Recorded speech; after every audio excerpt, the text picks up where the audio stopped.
À 7h43 ce matin, on avait envie de parler à Mme Renée-Rose Pelletier-Martineau, qui est une artiste peintre et sculpteur de Lévis, parce qu'elle a vu sa toile, figurez-vous donc, être remis à la reine d'Angleterre mardi dernier.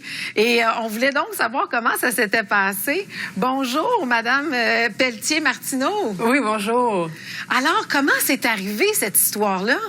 Ah mon Dieu, comme artiste, on fait des expositions un peu partout. J'ai eu la chance d'exposer au Canada, à New York, à Paris. Et puis, c'est durant une exposition au Québec que mon tableau a été remarqué. Donc, c'est des gens du régiment de la Chaudière, le commandant Provost, qui a remarqué mon tableau et puis qui m'ont invité à soumettre 2 œuvres dans leur processus parce qu'ils avaient fait une demande d'audience auprès de la reine d'Angleterre. Donc, leur processus était en cours. C'est quand même assez long avant d'avoir une réponse favorable pour rencontrer la reine en audience. Et puis, par la suite, quand ça a été accepté, ben là, c'est l'œuvre qui a été choisie par la suite puis qui a été offerte à la reine Élisabeth II, justement, mardi dernier. Là. Mais quand vous dites que ça a été assez long, ça a été combien de temps que vous avez attendu avant de savoir? Ah, bon, c'est des mois. J'ai quand même attendu quelques mois. Puis même à partir du moment où j'ai su la réponse, que le tableau était choisi, que l'audience était prévue, il a fallu quand même garder le secret encore plusieurs semaines. Là. Donc, je suis vraiment très heureuse de célébrer ça aujourd'hui avec vous ce matin. Là. Ah oui, ça se sent dans votre voix, absolument. Et là, j'imagine que vous avez choisi ce tableau-là, qui est l'ami des chevreuils, pour une raison particulière. Parlez-nous de cette œuvre-là. Cette œuvre-là, c'est un portrait avec un chevreuil en arrière-plan.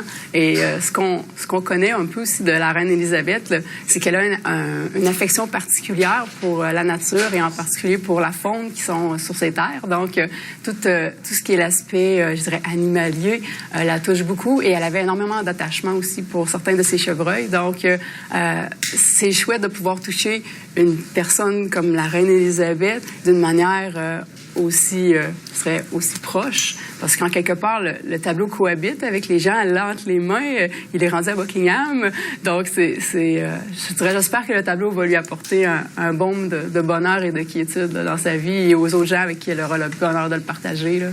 Quand le régiment fait ce genre de choses-là, oui. Est-ce qu'on vous rapporte après ça les commentaires que la reine Élisabeth a dit quand elle a vu le tableau? Je vais avoir la chance d'avoir les commentaires à leur retour du séjour. Présentement, le séjour se poursuit là-bas pour les membres du régiment. Donc, il y a une délégation du régiment qui est là-bas présentement. Donc, à leur retour, je vais avoir les commentaires. J'ai déjà eu une partie des commentaires par courriel, un petit débriefing, comme on peut dire. Donc, c'était déjà une réaction très positive de la reine Élisabeth. Donc, vraiment, je me sens choyée à ce niveau-là. Là. Avez-vous l'impression qu'en tant qu'artiste, ça vient de changer aussi votre parcours? Bien, c'est sûr qu'il y a des moments marquants dans un parcours artistique. Quand j'ai fait mes 2 premières expositions dans la ville de New York, ça a jalonné le parcours d'une belle manière il y a quelques années. J'ai eu la chance d'exposer au Salon national des beaux-arts à Paris, au Louvre. Donc, ça aussi, c'est une autre belle étape. Là, la reine Élisabeth, cette année, c'est encore une autre belle étape. Fait que vraiment, oui, ça change le parcours.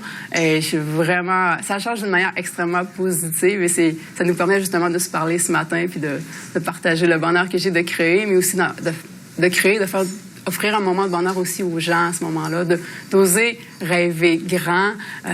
Moi, je suis née pour créer, mais que les gens puissent aussi nourrir leurs propres rêves. Je trouve ça extraordinaire. Et si ça peut stimuler d'autres artistes ou d'autres gens, peu importe le rêve qu'ils ont, d'aller de l'avant avec leurs rêves, je pense que ça va avoir atteint un but extraordinaire ce matin-là. Bien oui, absolument. Avez-vous des expositions de prévues? Oui, la prochaine exposition a lieu à Rivière-Éternité, donc au Saguenay. C'est un symposium de peinture d'art. C'est un symposium d'art contemporain. Et puis, je suis la présidente d'honneur de l'événement. Et puis, je suis vraiment extrêmement choyée d'y être. Et puis, il y a 3 villes qui font symposium en même temps. Donc, c'est au moment de l'Action de grâce cet automne. Donc, c'est un rendez-vous à ne pas manquer, tout près du fjord, juste en face du parc du Saguenay à Rivière-Éternité. C'est un beau moment qui s'en vient là pour moi. Puis, j'ai aussi d'autres expositions solo qu'on peut voir sur mon site web, le renerose.com. Donc, sur renerose.com, j'ajoute toutes les expositions au fur et à mesure qui s'en confirment. Là. Donc, il y a d'autres beaux moments à venir pour 2020 également. Là. Alors, encore une fois, Mme Renée-Rose Pelletier-Martineau, félicitations. Tout un exploit. Merci. Merci beaucoup. Merci infiniment pour votre temps. Merci. Merci de nous avoir parlé ce matin. Et là, c'est le temps de faire le tour du Québec avec nos collègues. Alexandre? Oui.